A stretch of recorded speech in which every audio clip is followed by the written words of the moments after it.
దానియేలు 9వ అధ్యాయము. మాదీయుడగు అహష్వేరోషు యొక్క కుమారుడైన దర్యావేషు కల్దీయులపైన రాజాయెను. అతని ఏలుబడిలో మొదటి సంవత్సరమందు దానియేలను నేను యెహోవా తన ప్రవక్తయగు ఇర్మియాకు సెలవిచ్చి తెలియజేసినట్టు యెరూషలేము పాడుగా ఉండవలసిన 70 సంవత్సరములు సంపూర్తి అవుచున్నవని గ్రంథముల వలన గ్రహించి తిని.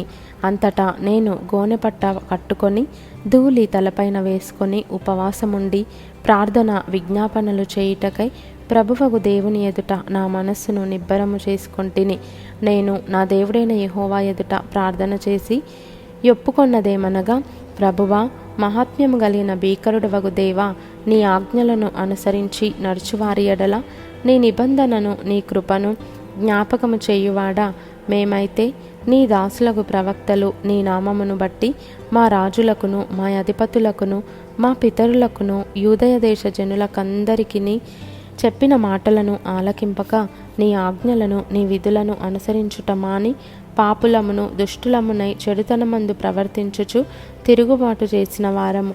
ప్రభువా, నీవే నీతిమంతుడవు, మేమైతే సిగ్గుచేత ముఖ వికారమొందిన వారము.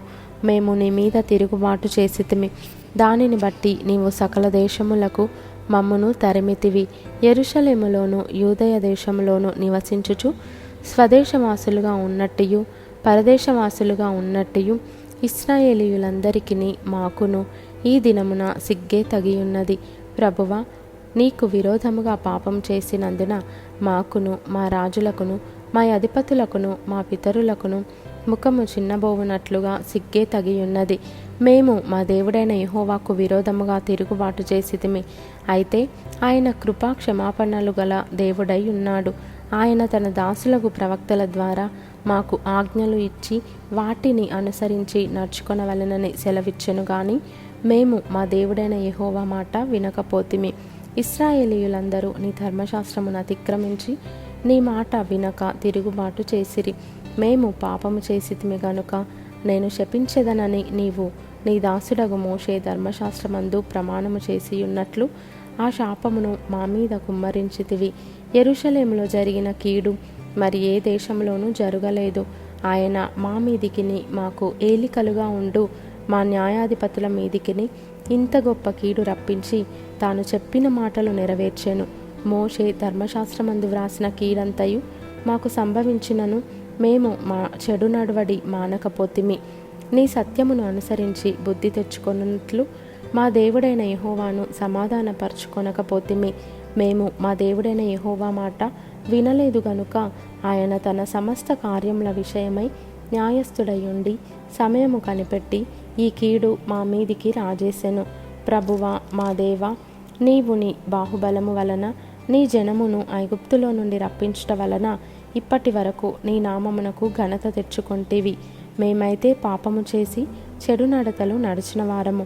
ప్రభువా, మా పాపములను బట్టి మా పితరుల దోషమును బట్టియు యెరూషలేము నీ జనుల చుట్టూనున్న సకల ప్రజల ఎదుట నిందాస్పదమైనది. యెరూషలేము నీకు ప్రతిష్ఠితమైన పర్వతము. ఆ పట్టణము మీదికి వచ్చిన నీ కోపమును నీ రౌద్రమును తొలగనిమ్మని నీ నీతి కార్యములన్నిటిని బట్టి విజ్ఞాపనము చేసుకొనుచున్నాను. ఇప్పుడైతే మా దేవా, దీనిని బట్టి నీ దాసుడు చేయు ప్రార్థనలను విజ్ఞాపనలను ఆలకించి ప్రభువు చిత్తానుసారముగా శిథిలమైపోయిన నీ పరిశుద్ధ స్థలము మీదికి నీ ముఖ ప్రకాశము రానిమ్ము. నీ గొప్ప కనికరములను బట్టియే మేము నిన్ను ప్రార్థించుచున్నాము గాని మా స్వనీతి కార్యములను బట్టి నీ సన్నిధిని నిలువబడి ప్రార్థించుటలేదు. మా దేవా, చెవియొగ్గి ఆలకింపుము. నీ కన్నులు తెరచి నీ పేరు పెట్టబడిన ఈ పట్టణము మీదికి వచ్చిన నాశనమును నీ పేరు పెట్టబడిన ఈ పట్టణమును దృష్టించి చూడుము. ప్రభువా, ఆలకింపుము. ప్రభువా, క్షమింపుము. ప్రభువా, ఆలస్యము చేయక చెవియొగ్గి నా మనవి చిత్తగించుము. నా దేవా, ఈ పట్టణమును ఈ జనమును నీ పేరు పెట్టబడినవే. నీ ఘనతను బట్టియే నా ప్రార్థన వినుమని వేడుకొంటిని. నేను ఇంకా పలుకుచు ప్రార్థన చేయుచు పవిత్ర పర్వతము కొరకు నా దేవుడైన యెహోవా ఎదుట నా పాపమును నా జనము యొక్క పాపమును ఒప్పుకొనుచు నా దేవుని విజ్ఞాపన చేయుచు నుంటిని. నేను ఈలాగున మాటలాడుచు ప్రార్థన చేయుచు నుండగా మొదట నేను దర్శనమందు చూచిన అతి ప్రకాశమానుడైన గబ్రియేలను ఆ మనుష్యుడు సాయంత్రపు బలి అర్పించు సమయమున నాకు కనబడి నన్ను ముట్టెను. అతడు నాతో మాటలాడి ఆ సంగతి నాకు తెలియజేసి ఇట్లనెను, దానియేలు, నీకు గ్రహింపశక్తి ఇచ్చుటకు నేను వచ్చి తిని.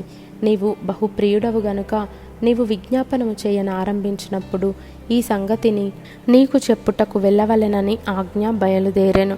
కావున ఈ సంగతిని తెలుసుకొని నీకు కలిగిన దర్శన భావమును గ్రహించుము.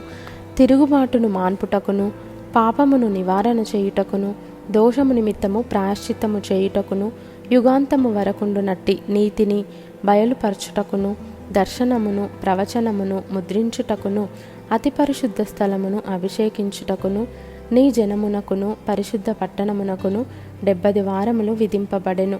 యెరూషలేమును మరలా కట్టించవచ్చునని ఆజ్ఞ బయలుదేరిన సమయము మొదలుకొని అభిషిక్తుడగు అధిపతి వచ్చు వరకు 7 వారములు పట్టునని స్పష్టముగా గ్రహించుము. 62 వారములు తొందరగల సమయములందు పట్టణపు రాచవీధులను కందకములను మరలా కట్టబడును. ఈ 62 వారములు జరిగిన పిమ్మట ఏమీయూ లేకుండా అభిషిక్తుడు నిర్మూలము చేయబడును. వచ్చునట్టి రాజు యొక్క ప్రజలు పవిత్ర పట్టణమును పరిశుద్ధ ఆలయమును నశింపజేయుదురు. వాని అంతము హఠాత్తుగా వచ్చును మరియు యుద్ధకాలాంతము వరకు నాశనము జరుగునని నిర్ణయింపబడెను. అతడు 1 వారము వరకు అనేకులకు నిబంధనను స్థిరపరచును. అర్ధవారమునకు బలిని నైవేద్యమును నిలిపివేయును. హేయమైనది నిలిచి వరకు నాశనము చేయువాడు వచ్చును. నాశనము చేయువానికి రావలెనని నిర్ణయించిన నాశనము ముగించు వరకు ఈలాగున జరుగును.